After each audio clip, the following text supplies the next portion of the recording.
Hi welcome to M B tech in Kannada. ಇನ್ನೇನು sale start ಆಗ್ತಾ ಬಂತು. ಎಲ್ಲರೂ ಮೊಬೈಲ್ಸ್ಗಳ ಬಗ್ಗೆ ಒಂದು ಮಾತಾಡ್ತಿದ್ದಾರೆ, ಟಿ ವಿಸ್ಗಳ ಬಗ್ಗೆ ಯಾರು ಮಾತಾಡ್ತಿಲ್ಲ. ಟಿ ವಿ ಯಾರಾದರೂ ತೊಗೋಬೇಕು ಅಂದ್ಕೊಂಡಿದ್ರಲ್ಲ ಈ ಸೇಲಲ್ಲಿ, ದಯವಿಟ್ಟು ನಮ್ಮ ಚಾನಲ್ನ ನೋಡಿ. ಇಷ್ಟ ಆದರೆ ಒಂದು ಲೈಕ್, ಶೇರ್, ಸಬ್ಸ್ಕ್ರೈಬ್ ಮಾಡೋದು ಮರಿಬೇಡಿ. ಇವೇನು ಟಿ ವಿ ಹೇಳ್ತೀನಿ ಇವೆಲ್ಲ ನಿಮಗೆ 4K ultra HD 43 inch T V ಆಗಿರುತ್ತೆ.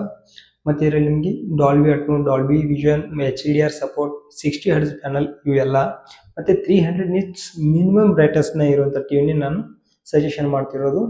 ಮತ್ತು ಇದರಲ್ಲಿ ಗೂಗಲ್ OS ಇರುತ್ತೆ, ಮತ್ತು ಟೇಲ್ OS, ಈ ಥರ OSಗಳು ಡಿಫ್ರೆನ್ಸ್ ಆಗಿರುತ್ತೆ. ಅದನ್ನು ಕೂಡ ನಾನು ನಿಮ್ಗೆ ಹೇಳ್ತೀನಿ ಯಾವ ಟಿ ವಿಯಲ್ಲಿ ಯಾವ OS ಇದೆ ಅಂತ. ಫಸ್ಟ್ ನೀವು ನೋಡೋದ್ರೆ ನಿಮಗೆ ಜಿಯೋ ಥಾಮ್ಸನ್ ಟಿ ವಿ, ಇದು ನಿಮಗೆ 43 ಇಂಚ್ ಟಿ ವಿ. ಇದು ಜಿಯೋದಿಂದ ಕೊಲ್ಯಾಬ್ ಆಗಿರುವಂಥ ಟಿ ವಿ ಆಗಿದೆ. ಇದರಲ್ಲಿ ನಿಮಗೆ ಜಿಯೋ ಸಿನಿಮಾ ಇನ್ಬಿಲ್ಟ್ ಆಗಿ ಬರುತ್ತೆ. ಜಿಯೋ OTT ಏನೇನಿದೆಯಲ್ಲ ಅವೆಲ್ಲ ನಿಮಗೆ ಇನ್ಬಿಲ್ಟ್ ಆಗಿ ಬರುತ್ತೆ. ಇದು ನಿಮಗೆ ಜಿಯೋ ಟೇಲ್ OS ಇಂದ ಬರುತ್ತೆ. ಗೂಗಲ್ OSಗೆ ನೋಡಿದರೆ ಇದು ನಿಮಗೆ ಸ್ವಲ್ಪ ಸ್ಲೋ ಅಂತ ಹೇಳ್ಬೋದು. ಗೂಗಲ್ ನಿಮಗೆ ಬೆಟರ್ OS ಆಗುತ್ತೆ. ನೆಕ್ಸ್ಟ್ ನಿಮಗೆ ಮೋಟ್ರೋಲಾ ಕಡೆಯಿಂದ ಮೋಟ್ರೋಲಾ 43 ಇಂಚ್ ಟಿ ವಿ, ಇದು ನಿಮಗೆ 48 ವಾಟ್ ಸ್ಪೀಕರ್ ಬರುತ್ತೆ. ಉಳಿಕಿದೆಲ್ಲ ನಿಮಗೆ 40 ವಾಟ್ ಸ್ಪೀಕರಿಂದ ಬರೆದ್ರೆ ಇದು ನಿಮಗೆ 48 ವಾಟ್ ಸ್ಪೀಕರ್ ಬರುತ್ತೆ. ಇದು ನಿಮಗೆ ಬೆಸ್ಟ್ ಸೌಂಡ್ ಕ್ವಾಲಿಟಿ ಕೊಡುತ್ತೆ. ಇದು ಕೂಡ ನಿಮಗೆ ಅರೌಂಡ್ 20,000 ಬಜೆಟಲ್ಲಿ ಬೆಸ್ಟ್ ಆಗುತ್ತೆ. ಇದು ಕೂಡ ಕನ್ಸಿಡರ್ ಮಾಡುವಂಥ ಟಿ ವಿನೇ.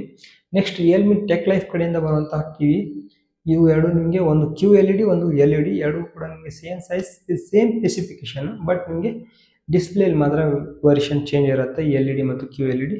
LED ಇದು ನಿಮಗೆ ಬಜೆಟ್ ಕಡಿಮೆ ಇರುತ್ತೆ, QLED ಬಜೆಟ್ ನಿಮಗೆ ಜಾಸ್ತಿ ಇರುತ್ತೆ.